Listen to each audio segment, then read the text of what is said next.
ونستغفره ونعوذ بالله من شرور أنفسنا ومن سيئات أعمالنا من يهده الله فلا مضل له ومن يضلل فلا هادي له أشهد أن لا إله إلا الله وحده لا شريك له وأشهد أن محمدا عبده ورسوله لا نبي بعده أما بعد. Puji dan syukur telah kita panjatkan kehadirat Allah Subhanahu wa Ta'ala yang telah memberikan kita begitu banyak nikmat sehat, dan nikmat yang paling besar adalah nikmat iman dan Islam.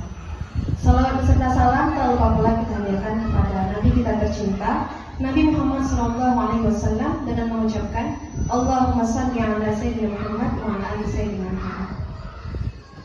Sebelumnya, perkenalkan saya Mutiara selaku MC yang akan membantu jalannya acara sosialisasi pada pagi hari ini. Maka untuk membersihkan waktu, marilah kita masuki acara yang pertama. Sebelum itu, marilah kita buka kegiatan sosialisasi ini dengan membaca basmalah. Bismillahirrahmanirrahim. Acara yang pertama yaitu kata sambutan oleh Kepala Sekolah TK As-Solihin yang akan disampaikan oleh Ibu Haji Harusdah SPD. Kepada Ibu Haji Harusdah SPD, disilakan.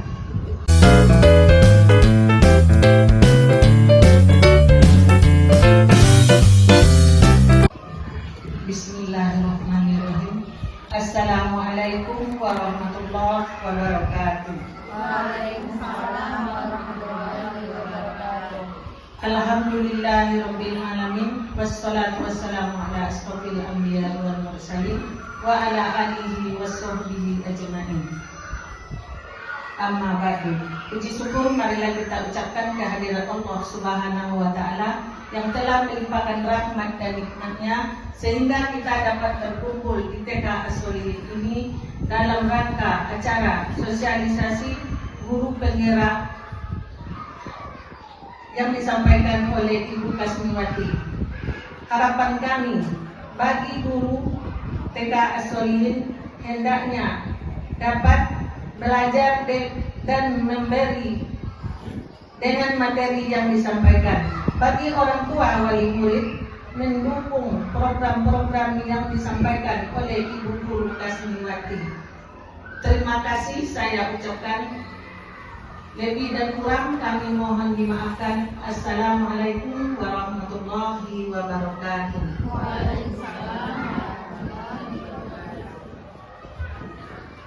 Acara yang kedua yakni penyampaian sosialisasi tentang budaya positif di sekolah yang akan disampaikan oleh CGP Angkatan 8 yakni oleh Ibu Kasmiwati SPD. Kepada Ibu Kasmiwati SPD, disilakan.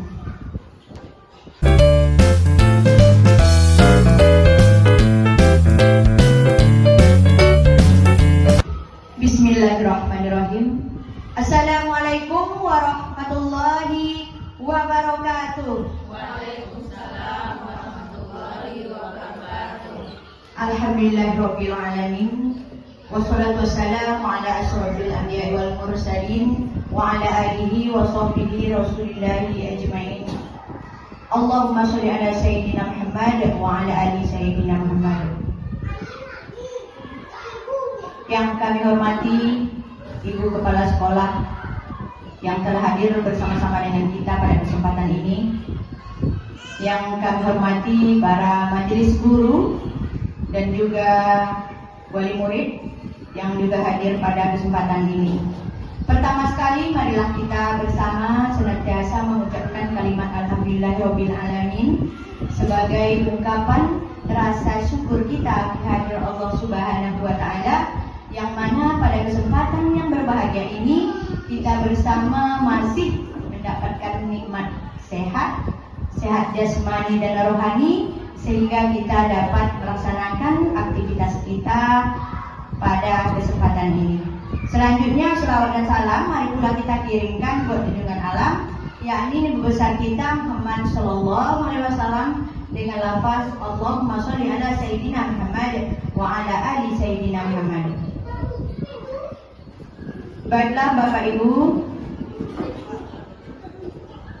Oh iya ya Pak, kebetulan Bapak-Bapak tidak ada yang hadir. Baiklah Ibu-Ibu semua, pada kesempatan ini saya yang berasal dari TK As-Solihin, alhamdulillah lulus dari seleksi untuk CGP, tetapi sekarang masih calonnya Bu ya, calon guru penggerak yang alhamdulillah sudah melaksanakan pendidikannya itu masuk ke bulan ketiga. Insya Allah ada 3 bulan ke depan lagi. Jadi pada kesempatan ini saya ingin menyampaikan pengalaman ataupun ilmu yang saya dapatkan selama saya mengikuti pendidikan pada pendidikan calon guru penggerak ini.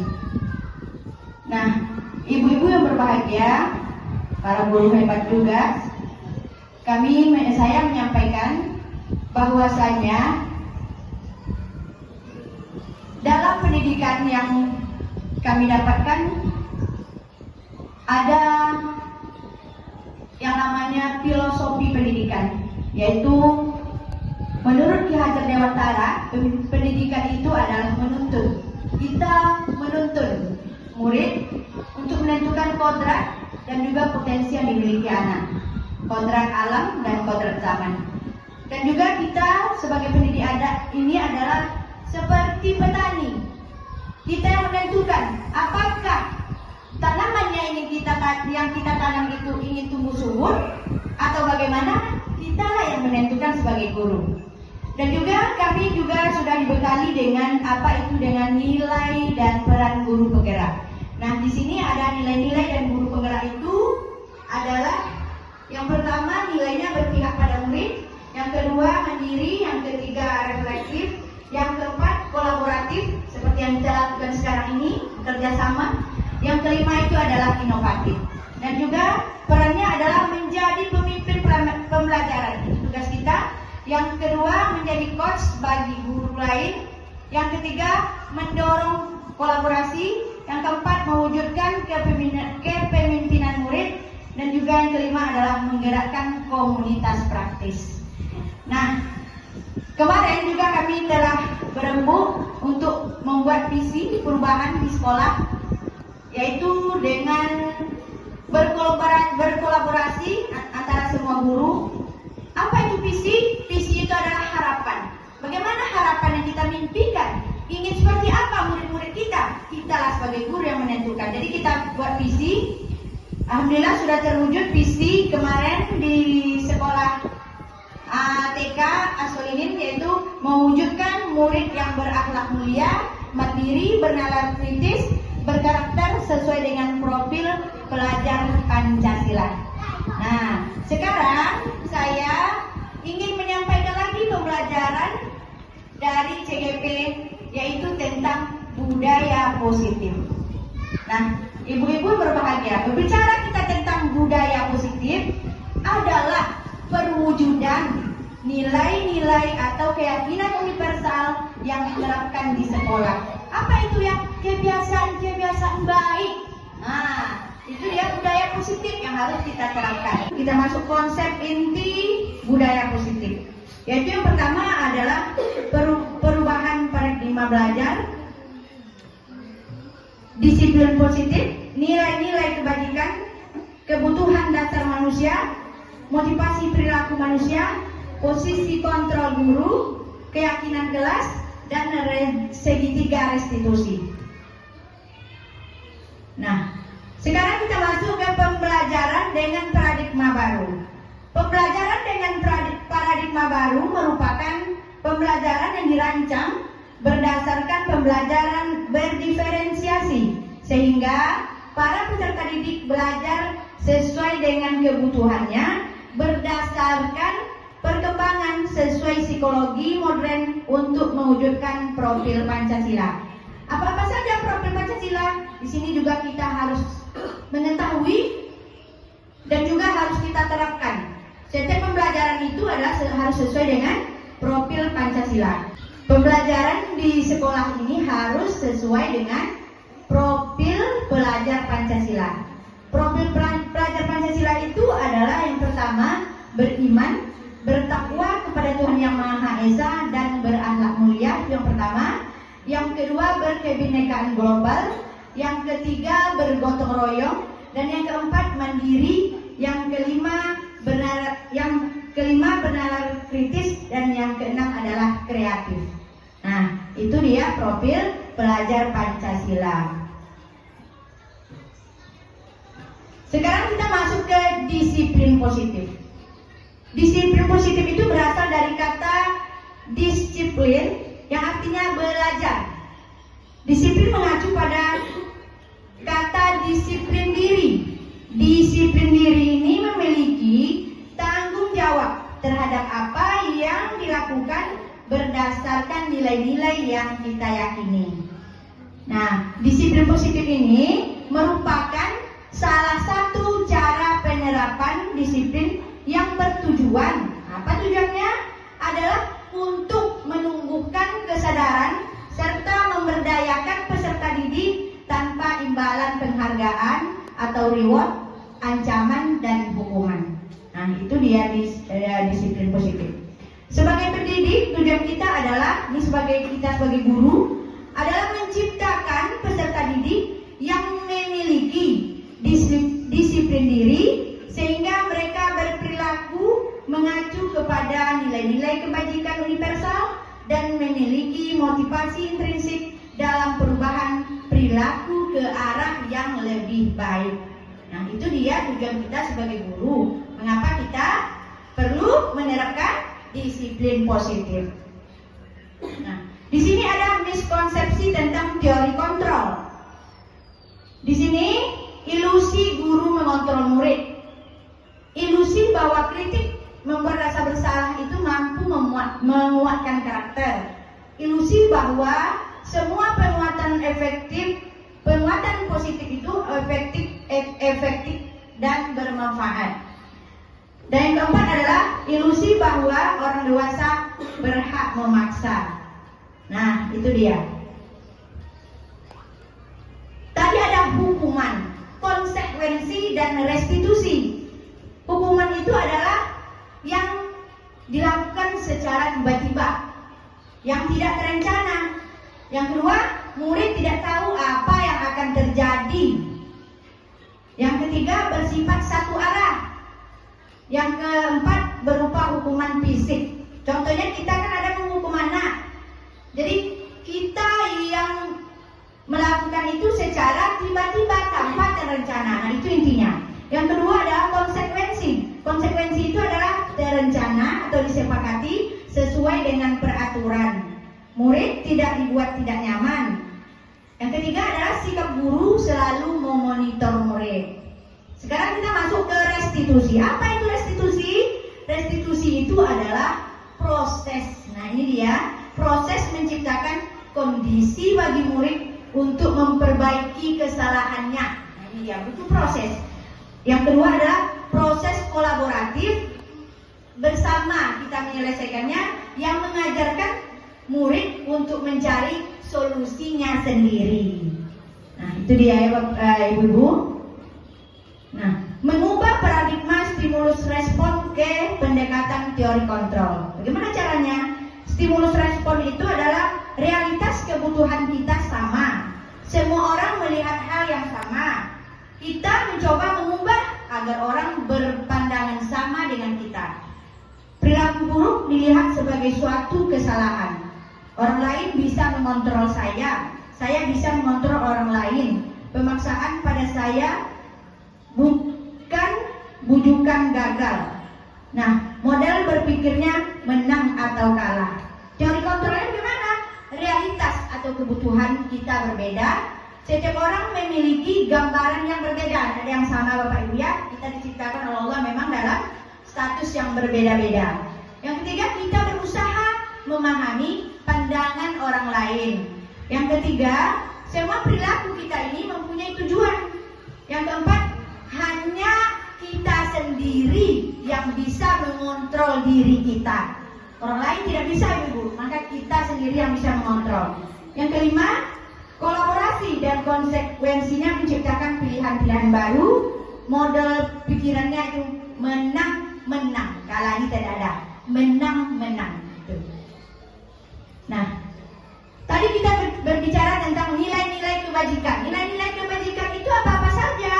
Nah, nilai-nilai kebajikan yang disepakati bersama lepas dari suku bangsa, agama, bahasa, maupun latar belakangnya. Contoh dari nilai kebajikan institusi atau organisasi itu adalah yang pertama itu profil pelajar Pancasila yang telah saya sampaikan.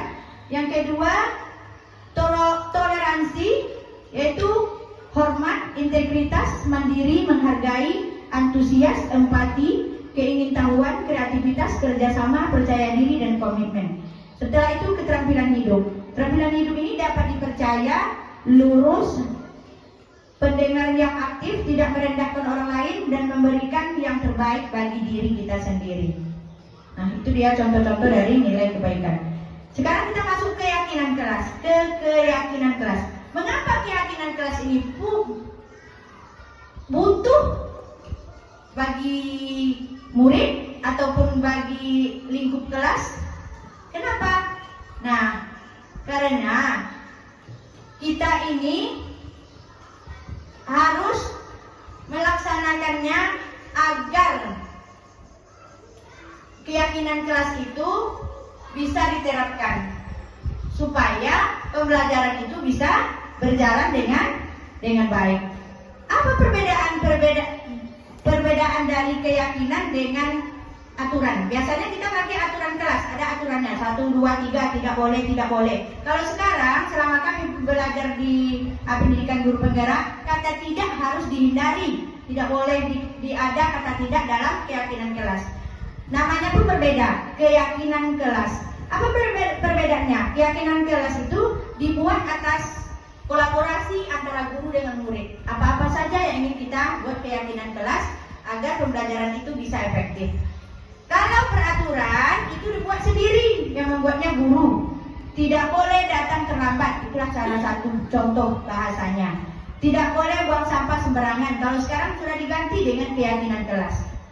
Nah, pembentukan keyakinan kelas itu seperti apa? Yang pertama, bersifat abstrak, berupa pernyataan universal, dibuat dalam pernyataan positif, sedikit saja agar mudah diingat, tidak terlalu panjang-panjang kalimatnya. Yang selanjutnya sesuai dengan kondisi kelas dan sekolah kita masing-masing, sehingga mudah kita terapkan.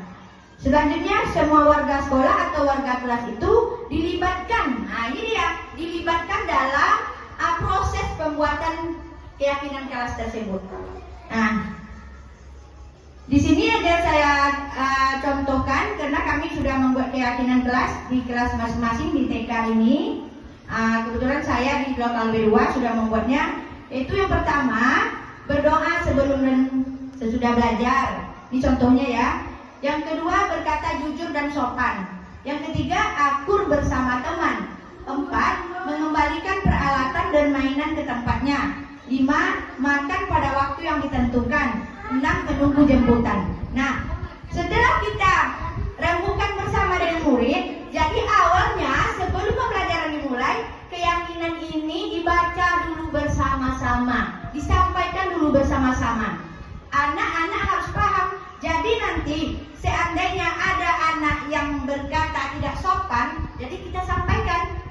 Nah, nanti di pembicaraan selanjutnya nanti akan saya sampaikan bagaimana cara mengatasinya. Jadi di sini kita menyampaikan kepada anak terlebih dahulu.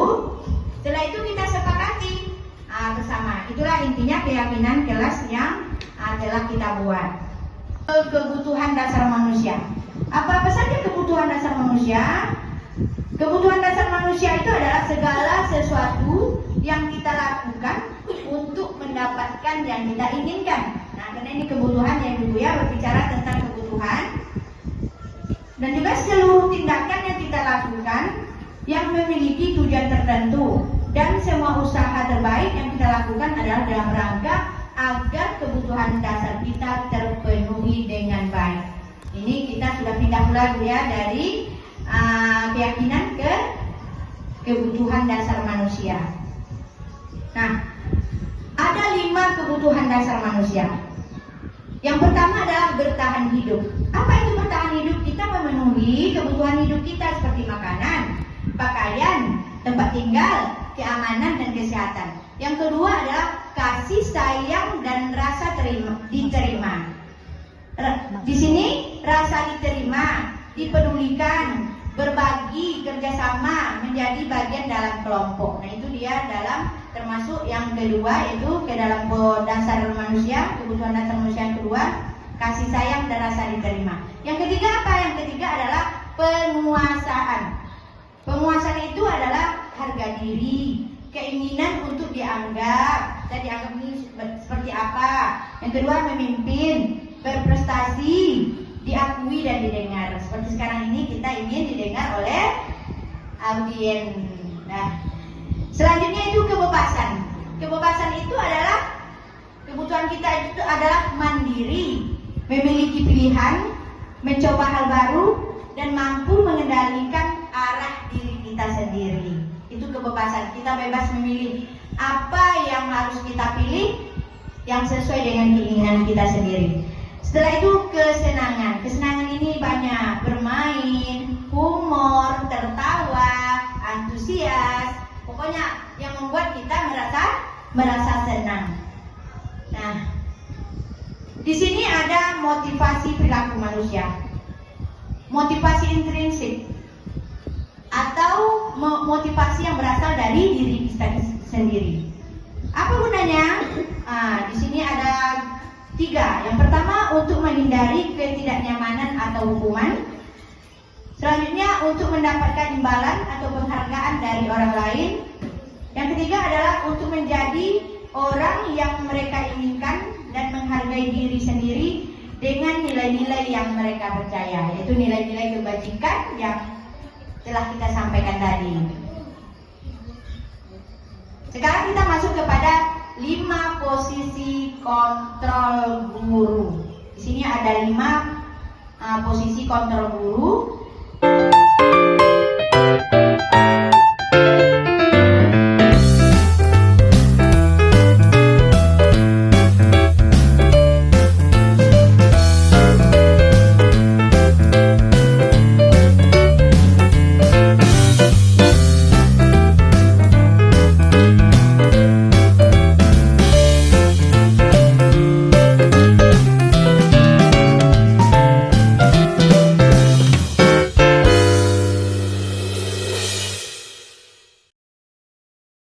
Yang pertama adalah penghukum.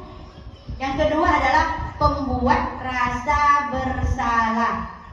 Yang ketiga itulah posisinya posisi teman. Yang keempat posisi pemantau. Dan yang kelima posisi manajer. Nah, itu yang perlu kita ingat sebagai guru apabila kita ingin melaksanakan posisi kontrol. Nah, di sini akan saya jelaskan apa itu posisi kontrol. Posisi kontrol tadi ada 5. Ada yang masih ingat Ibu? Ya, yang pertama tadi penghukum. Penghukum itu adalah kita kalau berbicara, kalau menghukum itu tentu dengan nada yang tinggi.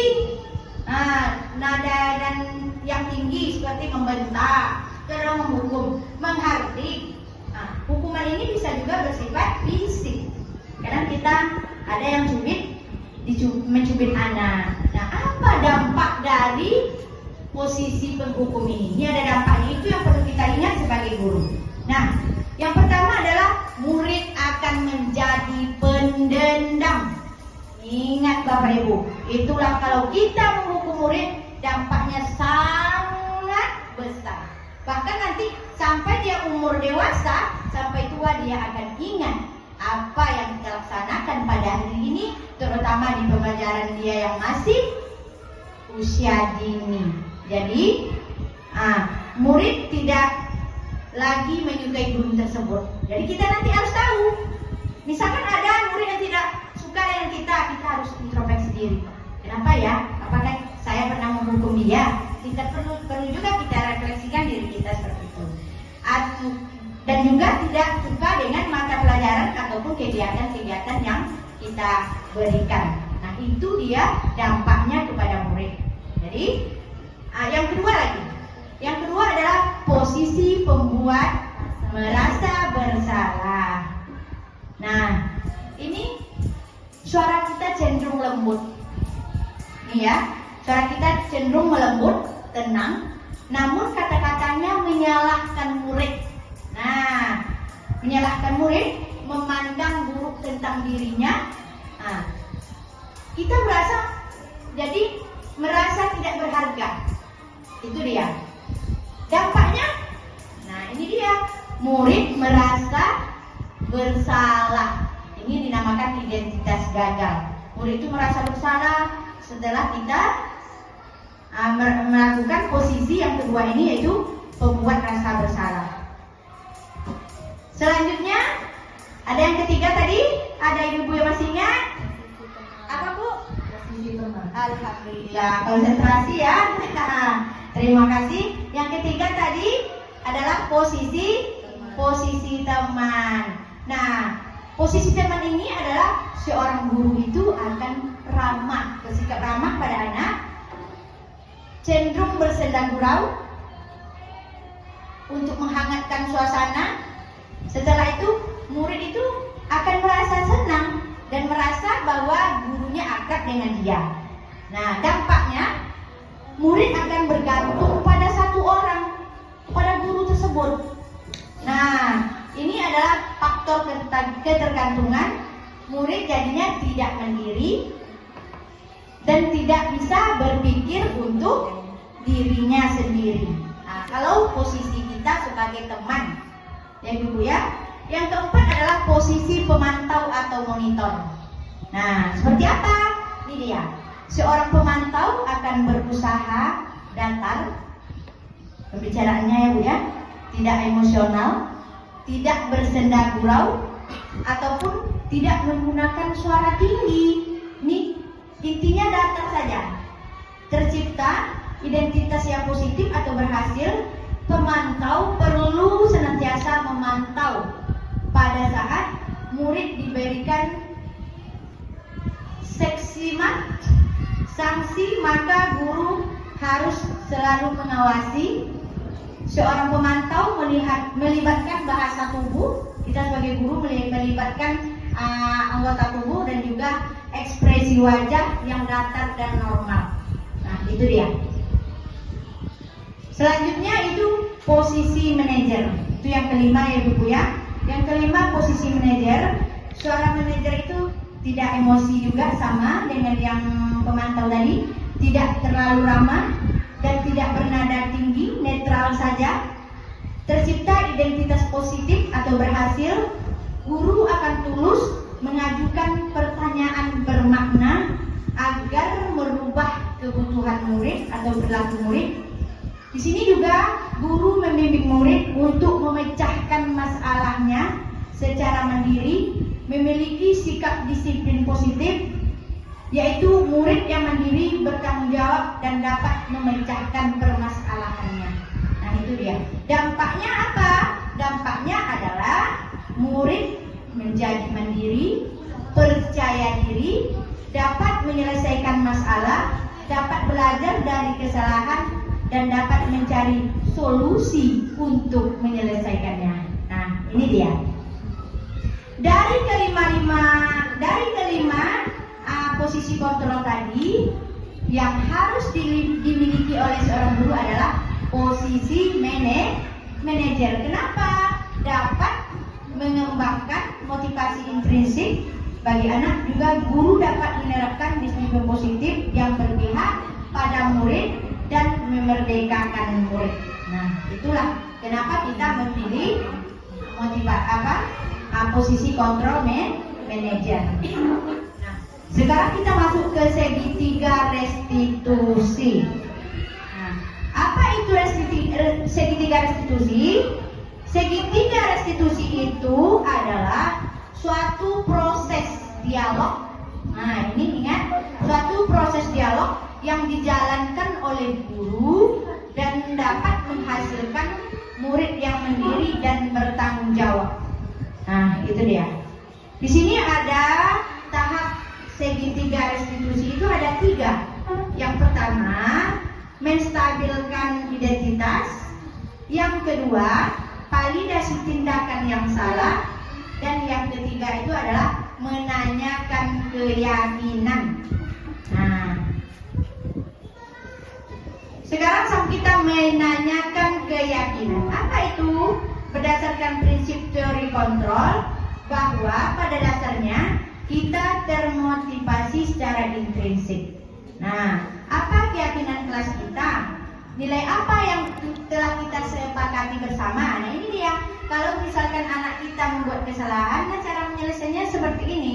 Apa keyakinan kelas kita yang telah kita laksanakan tadi? Contoh, misalkan tadi ada mengembalikan mainan pada tempatnya.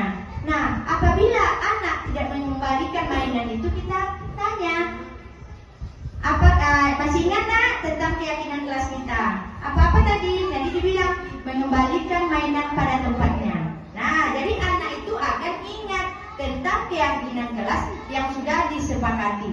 Jadi anak ini nanti otomatis dengan sendirinya akan merubah perilakunya, yaitu dengan yang dari yang tidak mengembalikan mainan kepada tempatnya dengan apa?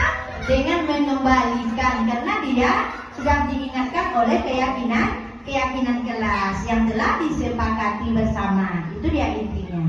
Nah, seperti apa gambaran sebuah kelas yang ideal menurut kamu? Ini pertanyaan pemantik yang kita sampaikan kepada anak. Kamu ingin menjadi orang seperti apa? Nah, itu dia. Nah, sekarang masuk menstabilkan identitas. Karena tadi ada 3 ya, ke segitiga restitusi itu. Menstabilkan identitas. Berdasarkan prinsip membuat kesalahan adalah bagian dari proses pembelajaran. Nah, sekarang kita sampaikan kepada anak, berbuat salah itu wajar. Tidak ada manusia yang tidak bersalah. Ibu bapak ataupun ibu juga pernah melakukan itu. Nah, sekarang ibu tidak mencari siapa yang salah, tapi ibu akan mencari solusi bagaimana menyelesaikan permasalahan ini. Kamu berhak merasa seperti itu. Nah, itu dia kata-kata ataupun kalimat-kalimat yang kita ungkapkan waktu menstabilkan identitas. Nah, sekarang sampai kita ke validasi tindakan yang salah. Berdasarkan prinsip setiap perilaku itu berupaya memenuhi suatu kebutuhan tertentu. Nah, kamu pasti punya alasan mengapa melakukan hal itu. Padahal kamu bisa melakukan yang lebih buruk dari ini ya. Kamu patut bangga karena telah melindungi sesuatu yang penting buat kamu.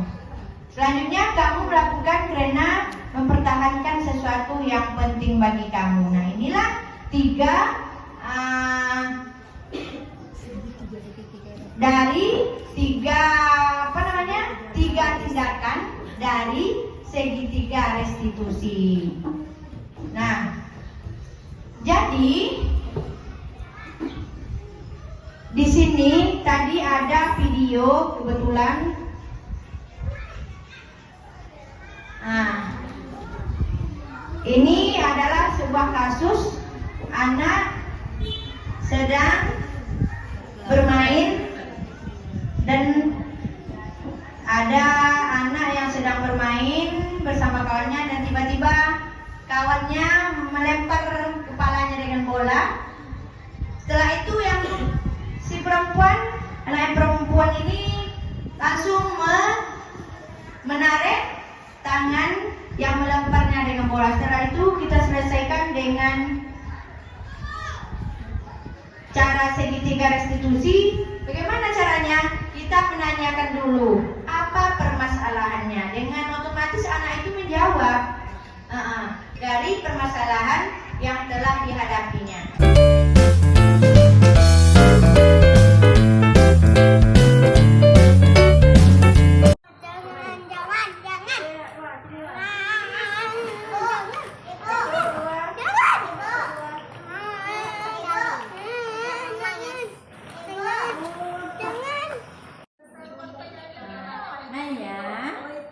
Naya tahu kalau Bunda panggil Naya.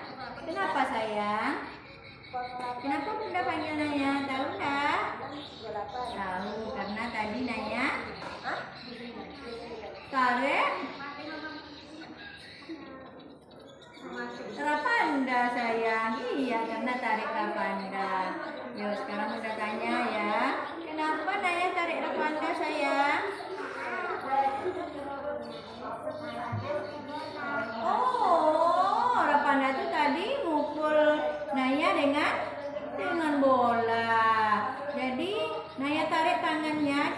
maksudnya ya?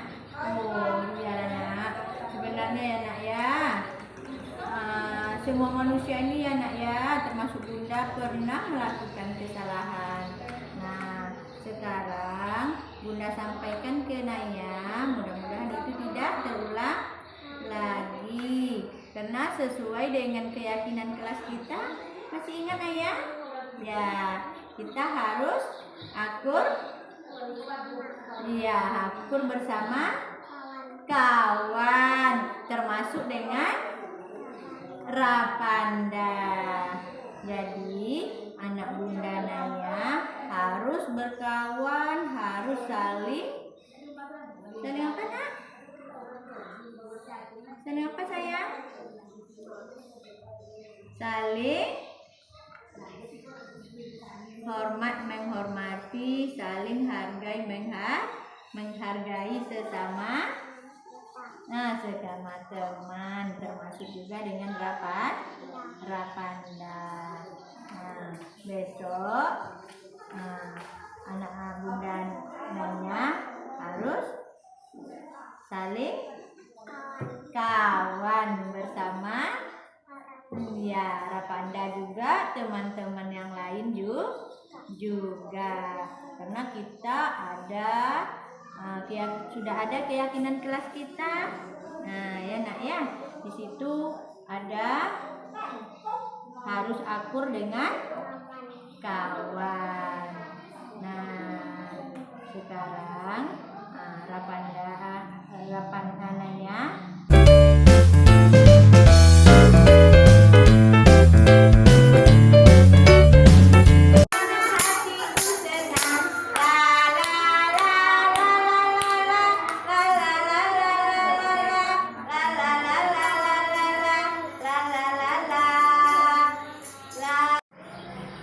Bunda, tadi Bunda sengaja manggil Kaira. Tahu Bu Kaira kenapa Bunda panggil? Tahu. Kenapa sayang? Iya, karena tadi Kaira makan di dalam kelas. Nah, anak Bunda, besok bisa diulang lagi ya. Kalau Kaira makannya waktu jam makan. Nah, kesepakatan kelas kita, keyakinan kelas kita sudah kita buat ya nak? Iya Kaira. Nah, makan keyakinan kelasnya adalah makan pada waktu yang telah ditentukan. Jadi nggak apa-apa nak, Bunda nggak marah sayang, tapi besok jangan diulang lagi ya nak ya. Nah, bisa Kaira? Nah, kita makannya sudah ditentukan yaitu pada jam makan, baru boleh apa nak? Iya, baru boleh makan. Nah, terima kasih ya Kaira. Dan salam dulu sayang.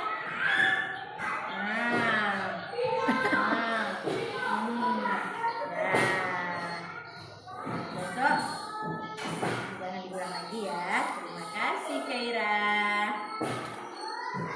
Tadi contoh kasus dan bagaimana cara penyelesaiannya yang sesuai dengan segitiga restitusi.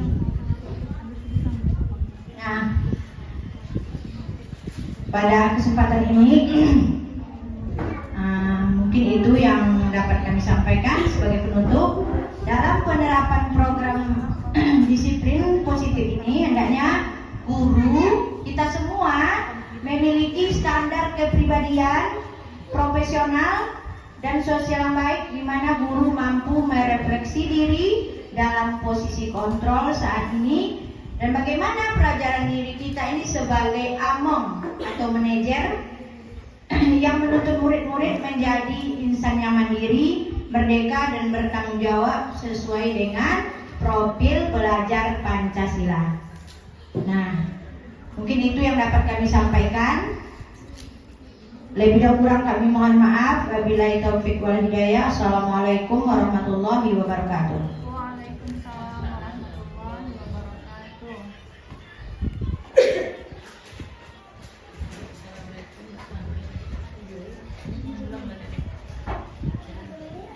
Baiklah, terima kasih kami ucapkan kepada Ibu Kasniwati SPD yang telah menyampaikan materi tentang budaya positif yang diterapkan di sekolah.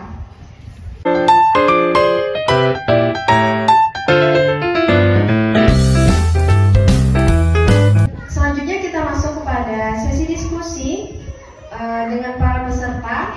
Ya, bagi ibu-ibu wali murid yang ingin bertanya, disilahkan. Baik, Bu.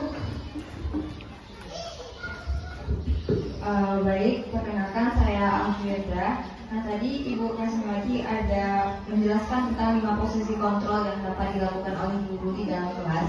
Nah, di antara kelima posisi kontrol tersebut, mana posisi yang harus dijauhi dan mana posisi kontrol yang harus diterapkan? Sekian. Terima kasih.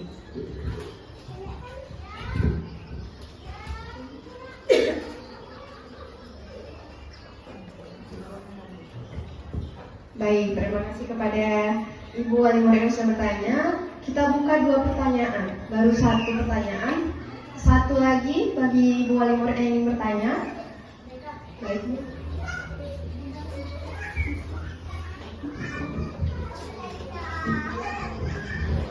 Assalamualaikum warahmatullahi wabarakatuh. Saya dari peserta sosialisasi dan sebagai guru TK Istiqadia mau tanya. Ini tadi Ibu sudah bilang masalah keyakinan kelas dengan keyakinan sekolah. Apakah keyakinan kelas dengan keyakinan sekolah harus sejalan? Terima kasih.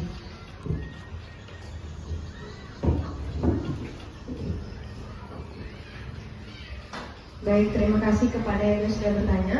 Pertanyaan sudah terkumpulkan 2. Kita persilakan kepada Ibu Kasniwati SPD untuk menjawab pertanyaan dari para Ibu wali murid. Kepada Ibu disilakan.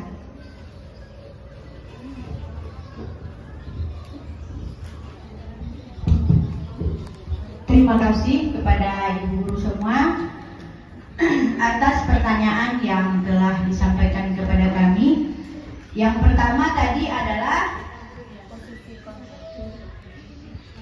posisi kontrol yang mana yang harus dijauhi oleh guru dan posisi kontrol yang mana yang harus diterapkan. Nah, di sini seperti yang sudah kita simak tadi, yang sudah kami jelaskan bahwa posisi yang harus dijauhi oleh guru itu adalah posisi yang pertama, Ibu, posisi menghukum.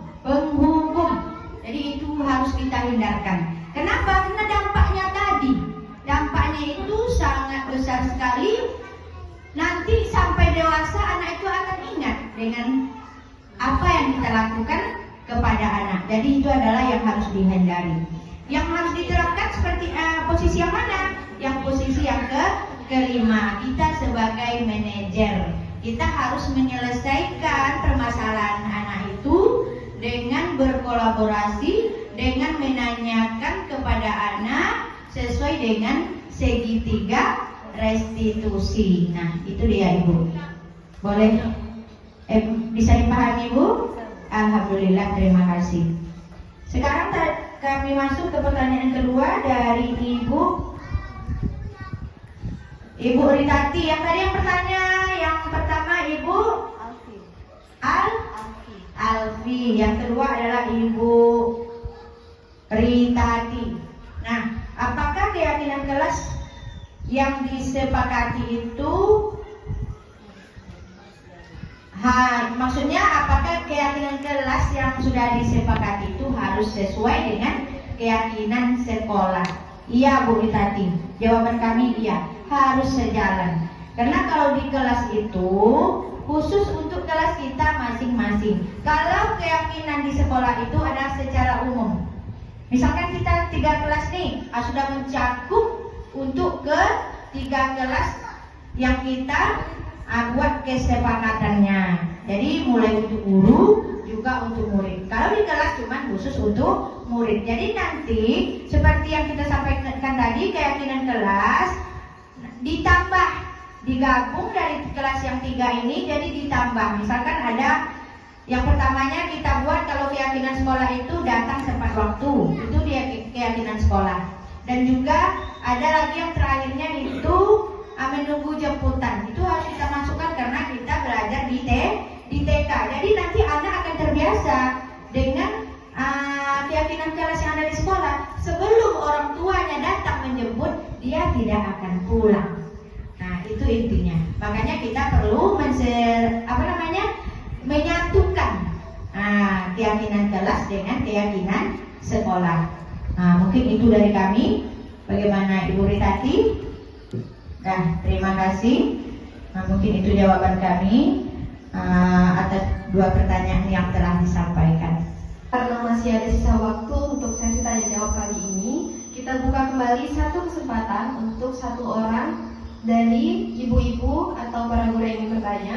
Kepada ibu yang ingin bertanya, disilakan. Izin bertanya, Bu. Baik, kepada ibu, boleh langsung maju ke depan. Pertama lagi. Baik, Assalamualaikum warahmatullahi wabarakatuh. Waalaikumsalam warahmatullahi wabarakatuh. Perkenalkan, nama saya Sarah, mewakili para wali murid di sini. Saya ingin bertanya kepada Ibu Kasmiwati. Tadi Ibu ada menyebutkan bahwa dalam membuat kalimat keyakinan kelas kita harus menghindari penggunaan kata tidak. Nah, pertanyaan saya, bagaimana cara membuat kalimat keyakinan kelas itu tanpa menggunakan kata tidak? Dan saya meminta untuk Ibu memberikan contohnya. Terima kasih. Wassalamualaikum warahmatullahi wabarakatuh. Waalaikumsalam warahmatullahi wabarakatuh. Baik, terima kasih kepada Ibu Sarah yang sudah bertanya. Kita langsung jawab ya Bu. Baik, kepada Ibu Kasmiwati dipersilakan untuk menjawab pertanyaan dari Ibu Sarah.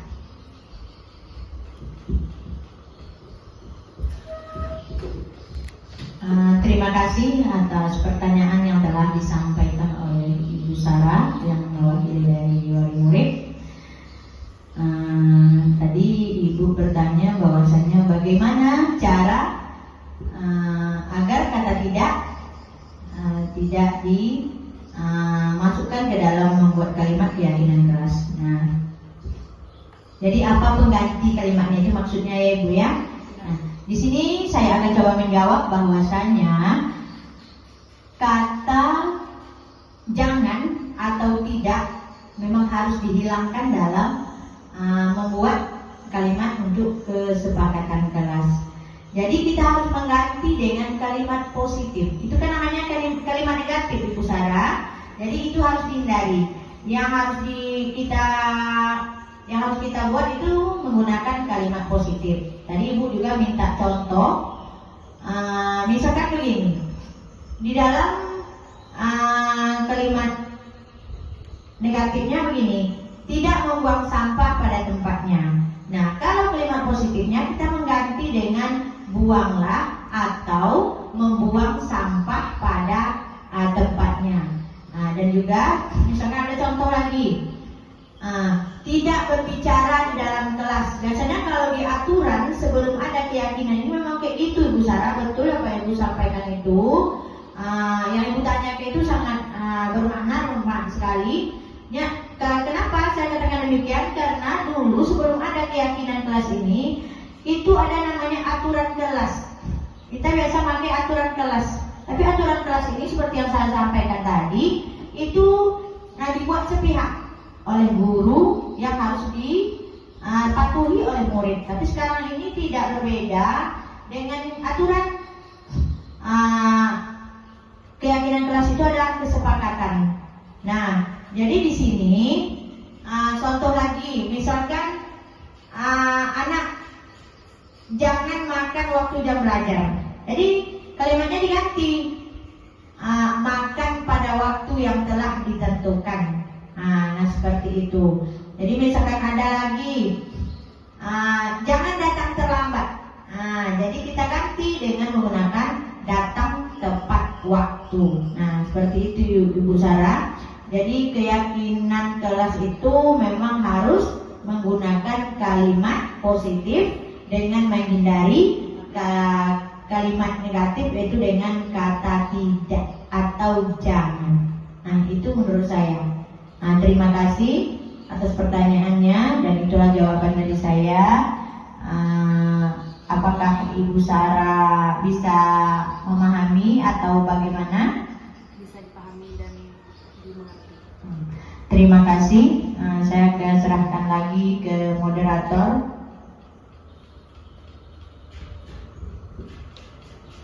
Terima kasih kepada Ibu Kasmiwati yang sudah menjawab pertanyaan dari Ibu Sarah.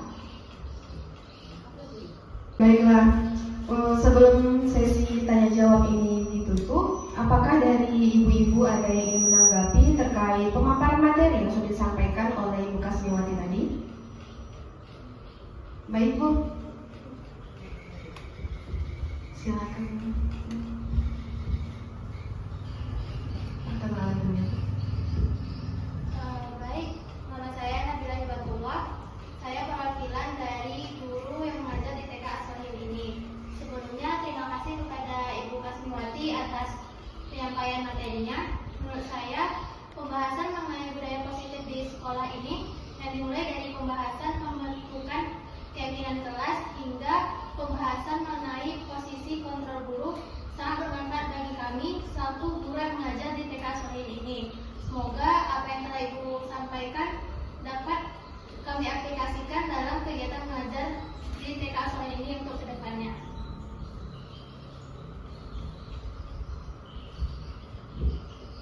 Baik, Bu Nabila. Baik, terima kasih kepada Ibu Nabila yang telah memberikan tanggapan positifnya terkait kegiatan sosialisasi kita pada pagi hari ini. Semoga apa yang telah disampaikan oleh Ibu Kasmiwati dapat benar-benar diterapkan semaksimal mungkin dan berdampak positif bagi kegiatan belajar mengajar guru-guru di TK As-Sohil.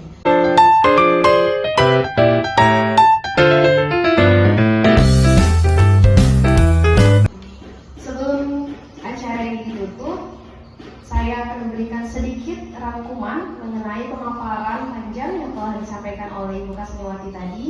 Di antaranya, keyakinan kelas ini harus dibuat dengan cara membuat kesepakatan antara guru dan murid. Kalimat yang digunakan tidak boleh bersifat negatif dan harus menggunakan kalimat positif, yang mana kata tidak haruslah dihindari. Apabila ada anak yang melanggar kesepakatan kelas, maka guru harus mengingatkan kembali tentang keyakinan kelas yang sudah disepakati bersama. Adapun tahap segitiga restitusi yang dijalankan oleh guru guna menghasilkan murid yang mandiri dan bertanggung jawab, terdiri dari validasi tindakan yang salah, menanyakan keyakinan, dan menstabilkan identitas. Dan sebelum menutup acara sosialisasi kita pada pagi hari ini, saya akan menutup dengan dua pantun. Yang pertama, makan nasi sambal ikan salai enak dimakan. Sosialisasi budaya positif sudah selesai. Mudah-mudahan bisa Ibu terapkan. Pergi ke pasar beli kuini. Kuini dibeli di pasar buah. Usai sudah pertemuan kita hari ini, mudah-mudahan bisa bermanfaat bagi kita semua. Semoga apa yang disampaikan dapat dipahami. Lebih dan kurang saya mohon maaf. Wabillahi taufiq wal hidayah. Wassalamualaikum warahmatullahi wabarakatuh.